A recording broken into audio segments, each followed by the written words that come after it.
with GI disorders, and it's a good one after lunch to talk about. And anyway, GI moves, and it's going to keep you interested and engaged, and so it's a good one. So hang in there with me. Listen, in our next time together, here's what we're going to talk about. I got to make sure that you know about abdominal pain. I need to make sure that you know all about GERD, because oh my goodness, it's so common. Then we'll talk about diarrhea. There are few things that can make you change your plans faster than a bad case of diarrhea, right? We'll talk about colorectal cancer screening, and as new information, you need this for your practice. And then finally, today is the day. And right now is the time. If you've had difficulty knowing and learning how to interpret those hepatitis markers, today's the day. And when you leave me today, you're going to understand how to do it. You ready? So let's get going. Let's talk about abdominal pain. And as we approach GI things, I always want you to remember this. The abdomen is a poor historian. You know what that means? It doesn't always tell you the truth. The abdomen is a poor historian, which is why you must build a really, really good differential diagnosis when people come in with abdominal pain. Because pain in the abdominal area is not always GI. So building a really good differential diagnosis is critical. So somebody in our office is a really good graphic artist. And I gave him this piece of paper and I said, Josh, could you do this for me? And so he did. And I shared it with you because I want you to realize pain in the abdomen, as if you didn't already know, can be referred into all kinds of different areas. And when that happens, it can trick you. So my last plug, you gotta build a really good differential diagnosis, especially when it comes to abdominal pain. Now, one of the first things you're gonna do when a patient comes in with a complaint of abdominal pain is figure out, and you need to do this expeditiously, whether or not this is an acute abdomen. Because an acute abdomen means it is urgent. It's urgent, and that's the very first thing you're going to do anytime a patient comes in and says, I'm having this pain in the lower right quadrant. I'm having this pain. Your first goal is always to determine whether or not this is an acute abdomen, because if it is, because it's one of these things right here, then you're going to have to move on it pretty quickly. And one of these things right here means appendicitis, cholecystitis, pancreatitis, diverticulitis. And the reason you go after those four is because they can progress rapidly and the patient can have a bad outcome. So these have got to be on your radar when patients come in with abdominal pain. So I have some patients for you, and here's your first one. A 44-year-old obese female presents with abdominal pain. What's the most likely etiology if she is afebrile? If she's afebrile, I'm pretty sure it's not appendicitis, because those patients usually come in with fever. Diverticulitis, they don't always come in with fever, but they often do. And when they have fever accompanied by that right lower quadrant pain, they usually are just miserable. They're just not happy campers. And the other one that often is accompanied by fever is pancreatitis. But you know what's more impressive about pancreatitis? Look. Oh, they have terrible pain in the upper quadrants, right and left, usually both, and oh man, they're miserable. So the one that's not usually associated with fever is cholecystitis. Circle number 2. And which one is least likely in an older adult, just as an FYI for you? Appendicitis is not nearly as likely in an older adult as it is in a younger adult. So I made a quick chart for you because charts help you see a lot of information quickly. So what I did was take those 4 hot abdominal topics, those things that constitute an acute abdomen, and I've given you what the classic pain location is. You should know this. It should just be at your fingertips.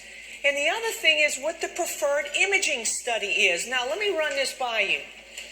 Both exams right now, both AANP and ANCC, are very interested in your being a very cost-effective orderer of imaging studies. You got to know your imaging studies, and I will make sure that you know them.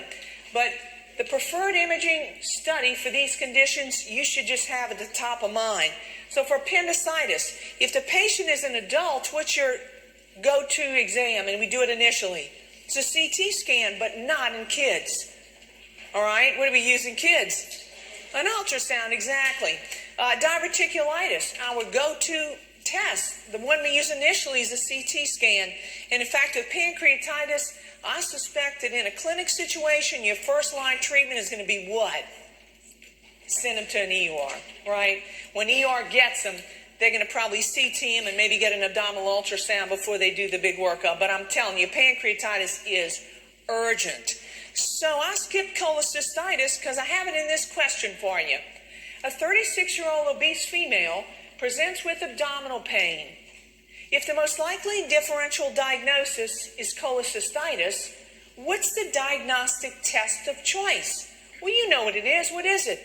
An ultrasound of the abdomen. Absolutely circle it. So let me ask you something. Everybody knew that was the right answer. Why is it the gold standard? Why is it the gold standard? Anytime a test is a gold standard for whatever condition it is because that test has the highest sensitivity and the highest specificity. It has the highest sensitivity and the highest specificity. What is sensitivity? You need this for your exam. Sensitivity is the ability of a test to tell you, hey, you got it. And you really do have that. It's a true positive. Sensitivity is a true positive. Specificity is the ability of a test to tell you, oh no, you don't have gallbladder disease. And you really don't. It's a true negative. All right? So it's a true negative. So the best test is always called the gold standard. And the gold standard for a test has the highest sensitivity and the highest specificity.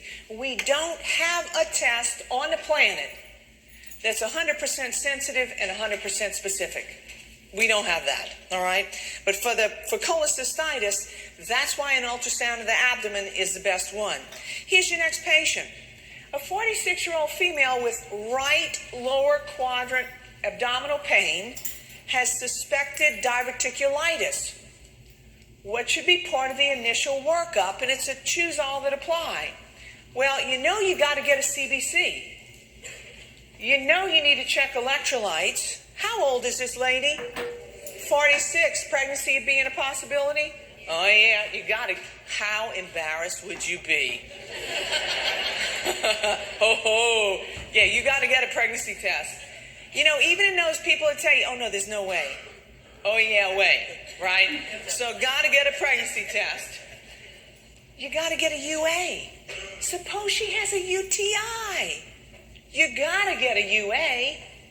If you really think it's diverticulitis, her age is younger than the usual presenting age, right? But if that's what she's got, a CT with and without abdominal let me start over. A CT scan of the abdomen with and without contrast is what we're going to do. And then finally, we don't usually get a lot of good information with a chest x-ray or an abdominal x-ray, but there's conditions that can mimic and create abdominal pain. So it completes your workup. This is the workup when you suspect diverticulitis. All right, so really I would circle all of them. All right, yes, I'd circle all of them. All right, so here we go with GERD.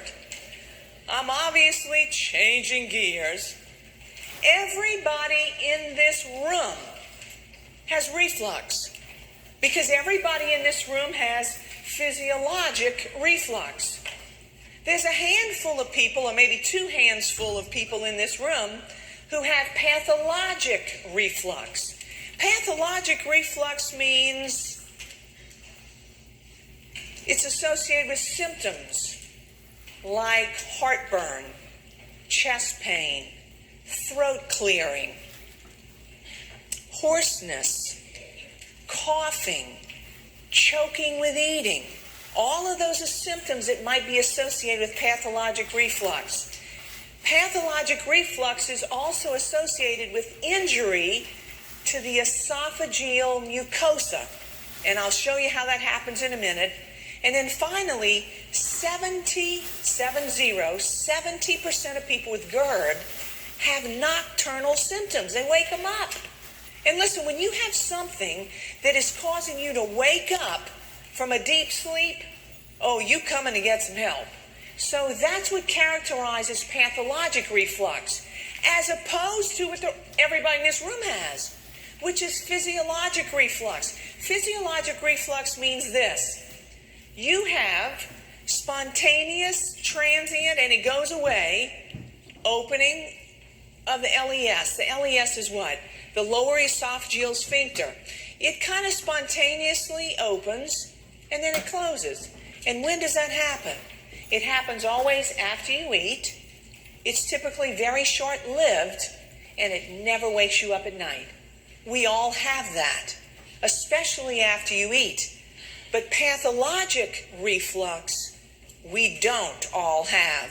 So let's take a look at why people have this. I want you to look at the image up here, and I guess you can see the image of the man. And here's his mouth, and here's the esophagus, and here's the stomach. At the bottom of the esophagus is a little valve, and that little valve is called the LES, the lower esophageal sphincter. And the job of that LES is to only open up when gas comes knocking. It's the only reason the LES is supposed to open up. However, sometimes the LES just pops open and it stays open. Or sometimes, here comes the knock, the LES is supposed to say, hey, who's there? Gastric acid! I don't open up for you. That's what happens if the LES is behaving appropriately.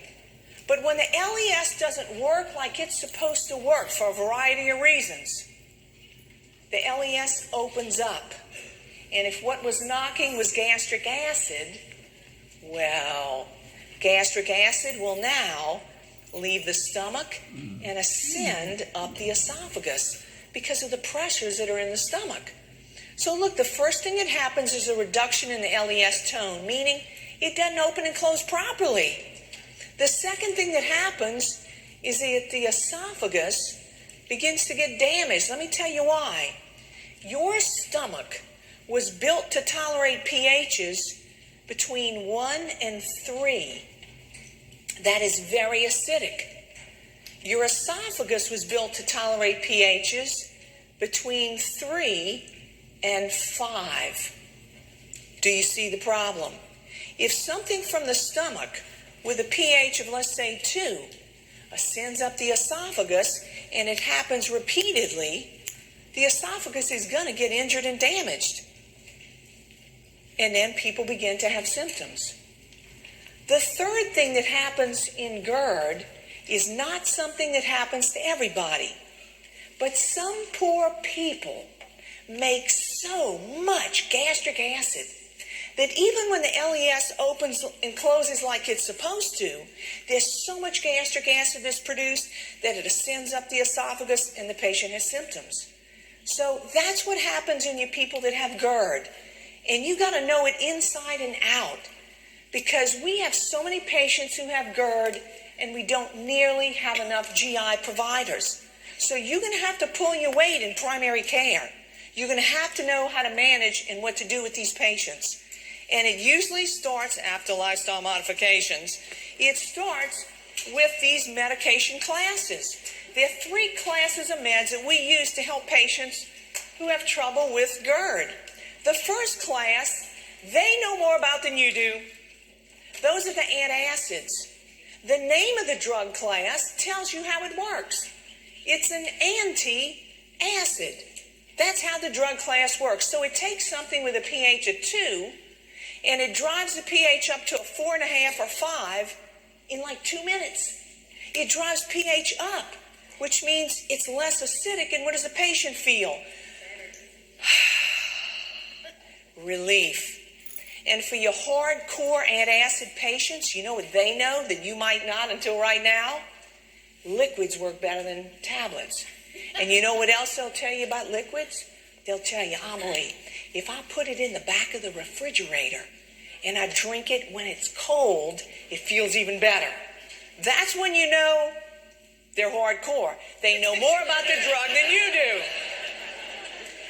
So what happens? They take these antacids and they feel better, but after about 20 minutes, that pH that was driven up to about a 5 is suddenly beginning to tumble. And very often, symptoms return. So 20, 30 minutes is about as much relief out of you as you get out of most antacids. So man, they hit it again. And you know with antacids, we have 3 doses, right? We have tablets, teaspoons, and swigs. Those are the 3 dosage forms. So people take another swig of an antacid and they get relief. And finally they realize, look, I'm going through a case a week. I got to get something else. And they often move to an H2 blocker. Look at the H2 blockers. Boy, have they been in the news lately, right? Ranitidine, which is Zantac. It's all been removed from the shelves, whether it's brand or generic, because of a potential contaminant, right? NDMA. It's what plagued some of the ARBs, right? The angiotensin receptor blockers. And so the H2 blockers there's really only one you're going to use in patients now. So the way that the H2 blockers work is that they don't really change pH. They decrease how much acid you make. So don't quote me on this, but let's pretend that in a 24-hour period, you produce 1 cup of gastric acid. If I load you up on an H2 blocker, you may only make a half a cup of acid. And a half a cup of acid, you're fine. You have no symptoms on that. That's the way the H2 blockers work. Now, when I told you there's really only one that we use right now, let me tell you why. Cimetidine is the oldest one up here. The brand name is what? Tagamet. It's involved in a number of drug-drug interactions. So generally, in older adults who are on other medications, we avoid it. We used to reach for Zantac or ranitidine all the time, but now you really can't get it. Axid, which is nazatidine, is pretty expensive, so we kind of don't use that. The one that most people reach for right now is famotidine, which is Pepcid. So that's the H2 blocker that you probably will use the most of when you begin to prescribe this because of the reasons I just mentioned.